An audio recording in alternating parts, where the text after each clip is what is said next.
Tribunal de Contas da União. Boletim de Jurisprudência número 323. Sessões: 11 e 12 de agosto de 2020. Acórdão 2101 de 2020. Plenário. Pedido de reexame. Relator ministro Augusto Nardes. Licitação. Orçamento estimativo. Preço. Terceirização.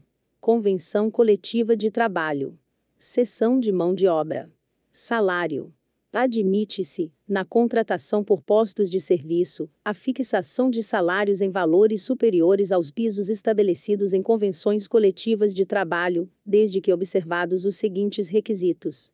1. Justificativa técnica de que os serviços demandam, por suas características e particularidades, a execução por profissional com nível de qualificação acima da média. E 2. Realização de pesquisa de preços demonstrando a compatibilidade com os valores de mercado para contratações similares, ou seja, comprovação de que no mercado existe tal distinção salarial em função da qualificação do trabalhador. Acórdão 2101 de 2020. Plenário. Pedido de reexame. Relator ministro Augusto Nardes. Licitação. Proposta. Preço. Orçamento estimativo. Convenção coletiva de trabalho. Categoria profissional. Demonstrativo de formação de preços. Atividade econômica. Cessão de mão de obra.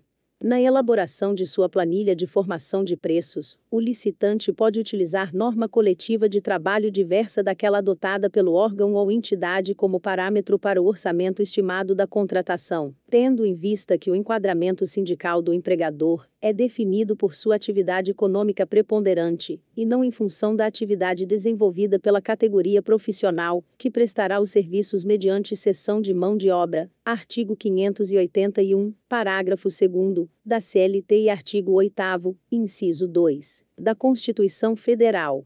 Acórdão 2108 de 2020. Plenário. Representação. Relator ministro Raimundo Carreiro. Licitação. Licitação de técnica e preço. Critério. Limite máximo.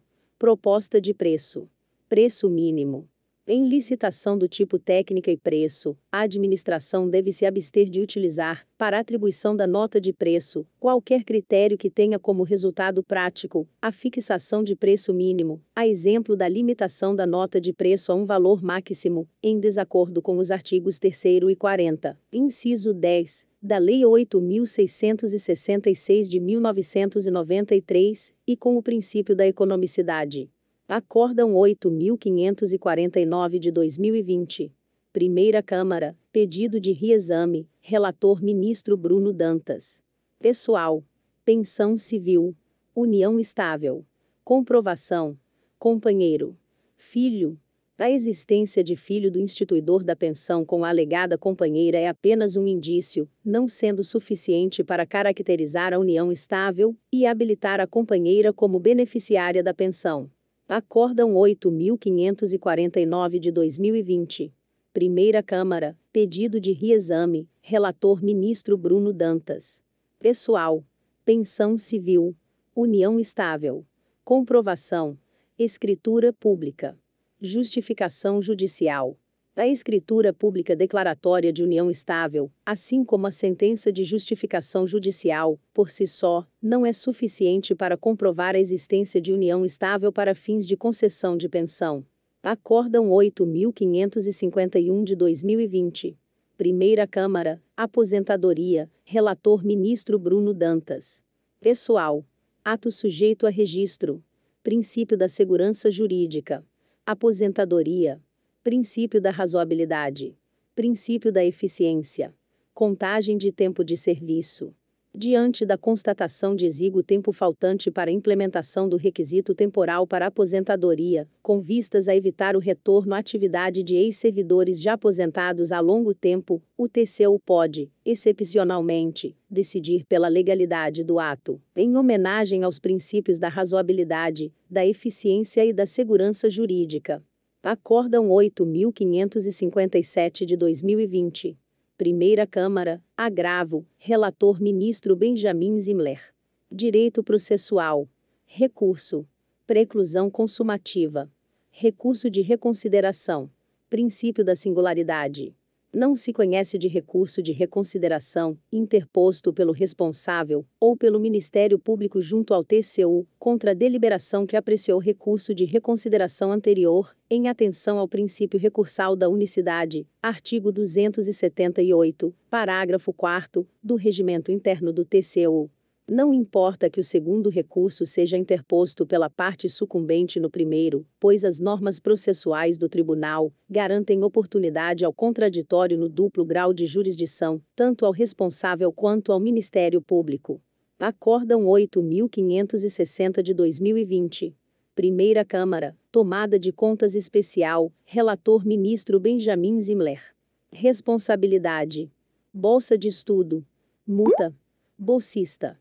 CNPq. O descumprimento, por bolsista, de termo de compromisso assumido perante o CNPq, embora enseje julgamento pela irregularidade das contas, e a condenação em débito, não sujeita o responsável à aplicação da multa do artigo 57 da Lei 8.443 de 1992. Acórdão 8.498 de 2020. Segunda Câmara, tomada de contas especial, relator ministra Ana Reis. Responsabilidade. SUS. Débito. Legislação. Fundo Nacional de Saúde. Desvio de objeto. Marco temporal. O desvio de objeto na aplicação de recursos do Fundo Nacional de Saúde transferidos na modalidade fundo a estados, municípios e ao Distrito Federal, se ocorrido anteriormente à publicação da Lei Complementar 141 de 2012, não configura débito e, portanto, não enseja a necessidade de restituição dos valores empregados.